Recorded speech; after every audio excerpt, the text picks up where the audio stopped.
দেখুন বন্ধুরা, আমাদের দিদিভাই খেতে দিচ্ছে কুকুরগুলোকে। বাইরে বৃষ্টি হচ্ছে তো সেই জন্য ঘরের ভেতরে, এই গোদাম ঘরের ভেতরে খেতে দিয়ে দিয়েছে সবাইকে। গোদাম ঘরের তালাটা খোলা রাখতে হবে যাতে এই গোদাম ঘরের ভেতরে ঘুমাতে পারে। বাইরে বৃষ্টি হচ্ছে।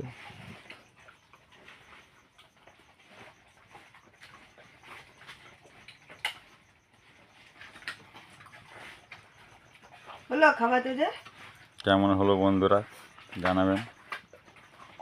আরাম করে খাচ্ছে। আরেক ভাই আইছেন, সে আইছেন, তার আরেক ভাই আইছেন। সে ভয় আইছে। আয়